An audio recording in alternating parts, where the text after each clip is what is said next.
Hi all, I hope you are having a lovely day. So I'm currently in the office. I just come back from a meeting with it wasn't really a planned meeting, but a meeting with the senior occupational therapist. So we went through the processes, for example, she went through some of the forms that we use and the outcome measures, for example, a trainee. I was supposed to attend a screening today, but unfortunately that didn't happen. So for the DBT group, so DBT is Dialectical Behavioral Therapy group, that's what it stands for. For the DBT groups, we screen the patients before they attend, and this is just so we can know more information about the patients. For example, what risk are they presenting, or what risk would they present, for example, in a group setting? Will they dissociate? All that kind of information. So during the meeting, we went through the forms that we use, and just basically where to access all that information, because I'm still fairly new in my job. So yeah, it was really good to find that, and I don't have any previous experience of doing DBT, so I've been doing DBT groups now for maybe about a month or just over a month. And I also attend DBT consults, which is where staff members can discuss information about patients, patient suitability, or say if a patient hasn't been attending a group, what do we do? Do we send them a 14-day discharge letter, or do we keep them on? So we usually have discussions. We would phone the patient as well to get more of an information as to why they couldn't attend, what was happening, why they didn't contact us, and make a decision from there with other healthcare professionals, for example, psychologists, occupational therapists, trainee psychologist. And when I say trainee psychologist, I'm talking about trainee clinical associate psychologist, trainee clinical psychologist, or trainee counseling psychologist. So yeah, it's been really interesting and I am enjoying every moment of it. But what I did notice from today's meetup with the occupational therapist was that there was a lot of forms that I need to learn and read and understand, a lot of forms that I never came across. No one's shown me these forms.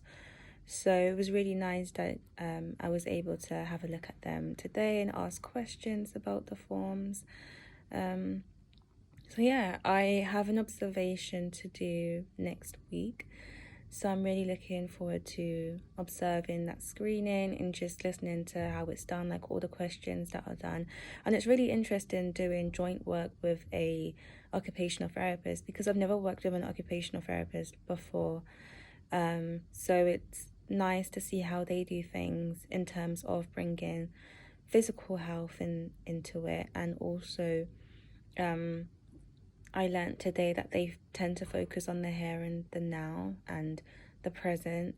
And I was told that psychology tends to focus on past history. And obviously this is things that I know, but it was good to have that comparison between a senior occupational therapist, like what a senior occupational therapist does compared to a psychologist, and what the differences are in terms of like assessments and screening.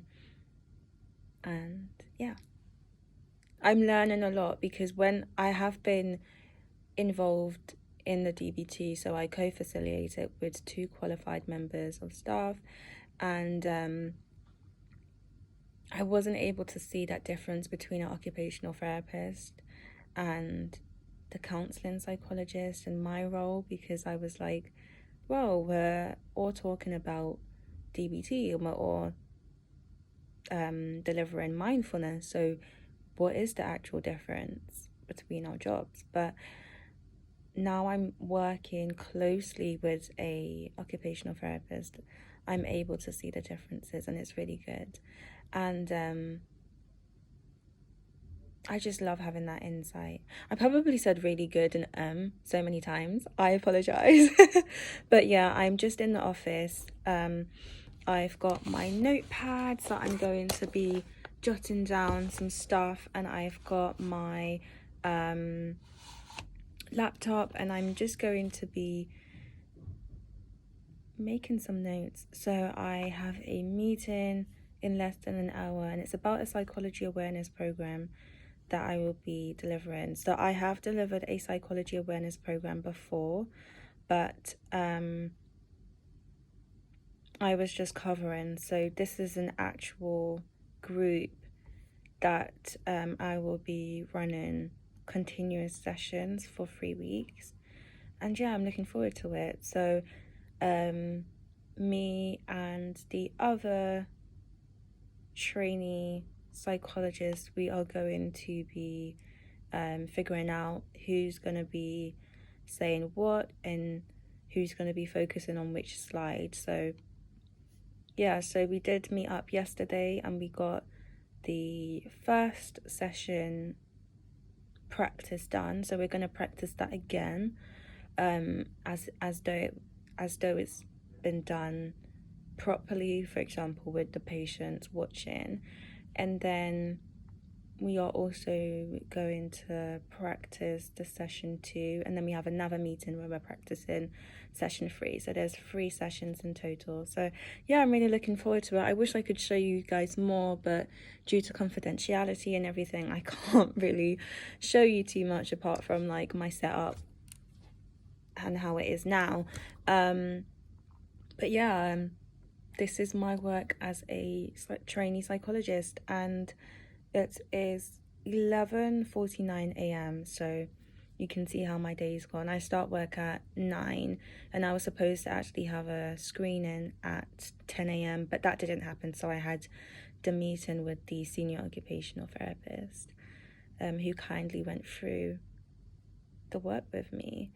So yeah, and then at 3:30 I have a DBT consults meeting, which is where staff talk about clients on the DBT groups and also just do reflection for themselves. And we do mindfulness as well. We have a rota, so I'm not leading today, which is great. I can have a sigh of relief. But no, like, leading is great. I think that's a great skill to have, leadership skills, and build upon that. But yeah, I am a graduate psychologist, so I do refer to myself as being a psychologist. So I just wanted to clarify that if people are like, oh, but you just refer to yourself as trainee psychologist.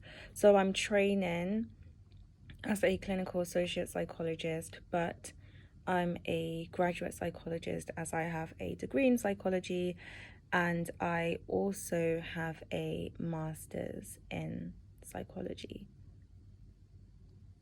Well, that's it for now.